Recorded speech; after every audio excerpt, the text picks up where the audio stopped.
Alright, what's good guys? Today I've got a very hot topic and I've got some statistics that are going to blow your mind. So let's jump straight into it. Today we're talking about self-esteem, and as you know, I always say self-esteem is one of the most important things in your life because it directs everything you do in the outside world and internally. So I'm on Psychology Today and I'm reading this article and it's got one of the most mind-blowing statistics I think I've ever seen. It says here, it's estimated that roughly 85% of people worldwide, adults and adolescents, have low self-esteem. That's absolutely insane because the world population right now is closing in on 8 billion. And if 85% of adults and teenagers of that number have low self-esteem, then we're in trouble. It says here, low self-esteem has been linked to violent behavior, school dropout rates, teenage pregnancies, suicide, and low academic achievement. Now check this out. It says here, Abraham Maslow, the American psychologist, places self-actualization at the pinnacle of emotional adaptive achievement in his hierarchy of needs. Self-actualization is the highest point that you can reach as a human being, spiritually, emotionally, mentally, etc. In his view, esteem needs to include the need and aptitude for self-confidence to continue on a path towards self-actualization. He notes that when self-confidence is driven by notoriety from outside sources, it will be fragile. However, when the feeling is cultivated from within, it will feel more deserving. It's very true, because if your confidence is based on something external, your confidence is going to go up and down constantly like a roller coaster. Because whatever happens on the outside, good or bad, will dictate how you feel. That's the wrong way to live. But if your confidence is based on something internal and it's more grounded, then you'll be confident most of the time. And I think we live in a society today where we place a lot of value on external objects or experiences, and as a result, it's causing people to suffer much more than if they actually done some inner work and built their confidence from within. Moving further down, it says here, how childhood influences our self-confidence. Self-confidence, or lack thereof, develops in childhood and adolescence through a variety of channels. Children who are listened to and whose accomplishments and mistakes are both recognized and accepted tend to evolve into more confident adults. If children are indoctrinated and experience perfect child syndrome for their accomplishments or harsh criticism for their mistakes, they will most likely lack self-esteem as adults.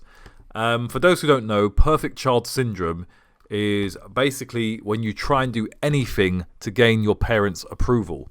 Now this is bad because it carries over into adulthood and you seek the approval of others constantly, which causes issues. Social anxiety, weak boundaries, low self-esteem, being pushed around, etc.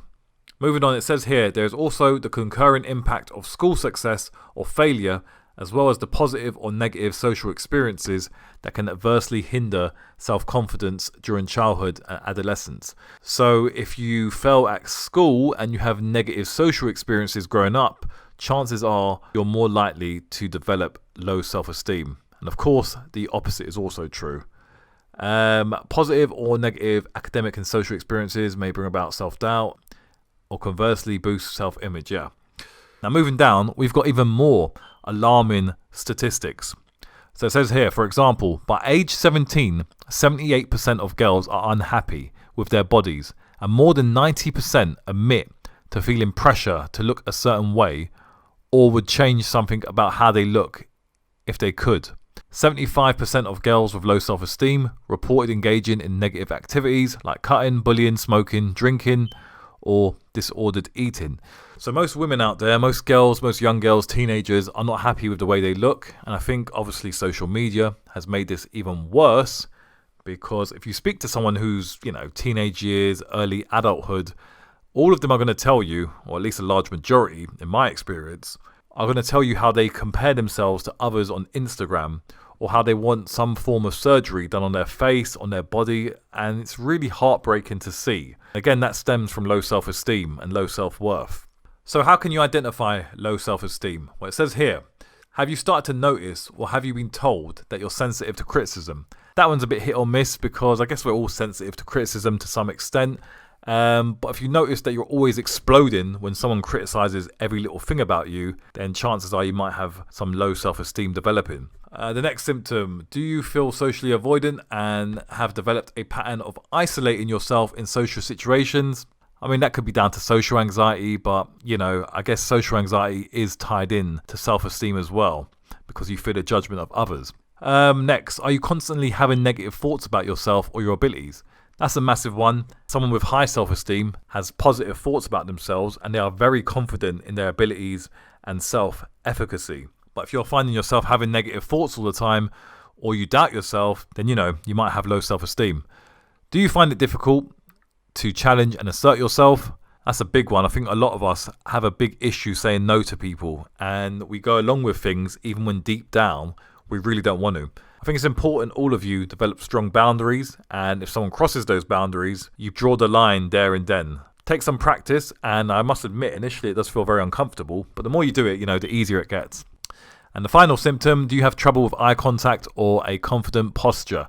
Again, this could be tied to social anxiety. Maybe you're more reserved, but sure, it does tie into self-esteem. These are not the only symptoms. This is just what's on this article, so there's much more, which we cover on our channel, so check that out. Moving down, it says here, taking action to raise your self-concept and boost your self-esteem. So it says here, practice verbally asserting yourself in ways that don't feel too intimidating with friends, family members, or co-workers. Like we just said, if someone crosses your boundary, make them aware of that. If someone asks you to do something that you don't want to do, say no, okay? Again, it's difficult initially, but the more you do it, the easier it gets. Next, it says take an inventory of your strengths and write them down. Yeah, I mean, all of you should be aware of your strengths.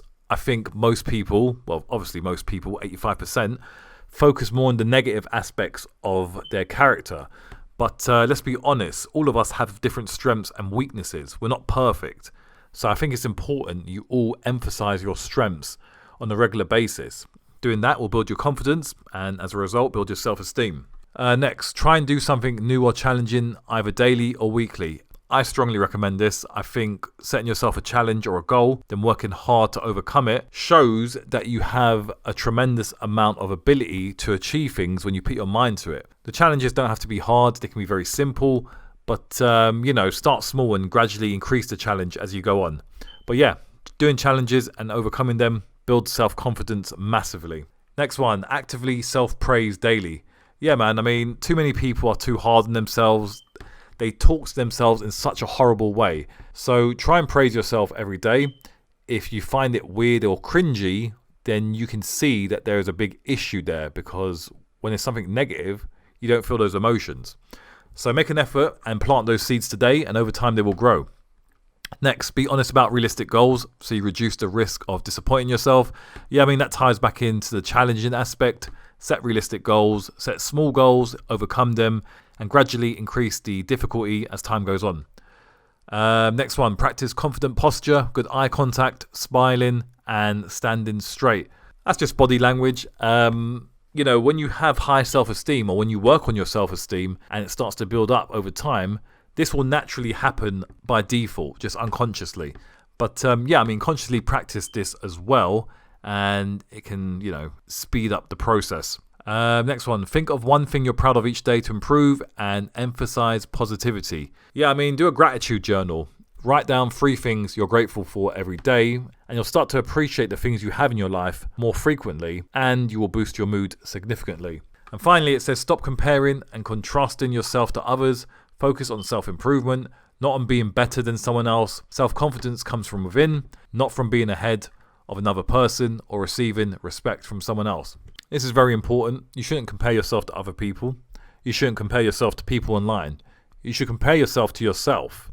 And your goal should be to improve every single day, every single week. So 1 year from now, you'll be a completely different person.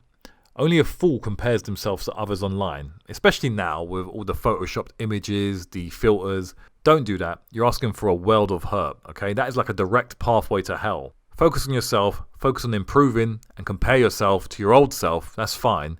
And just keep working hard and leveling up. And finally, if we scroll down, it says here, if you're still struggling, After consistently trying these for a few months, then seek professional mental health services as a next step. Very true. You can't just do this once and expect everything to change. You have to gradually and consistently do these practices on a daily basis. And the reason you're doing that is because you need to build new neural pathways in your mind that adopts this behavior and thought processes. If you do that, then over time, these pathways will get stronger and you can replace those old negative, quote unquote, low self-esteem pathways with these new ones. But moving on to the therapy and mental health services, yeah, I mean, look, we all need help from time to time. So if you need a therapist, then go and see one. There's no shame in it. I think everyone needs a therapist personally. And, judging from this data, 85% of the population need a therapist. So no shame in that. But yeah, let me know what you think of this article. Let me know what you think of that scary statistic of 85%. And let us know down below what you do to boost your self-esteem. If you enjoyed this video and you want more studies and more statistics, then make sure you subscribe and check out the videos on our channel for more psychology tips. I will speak to you guys in the next one. Take care. Peace.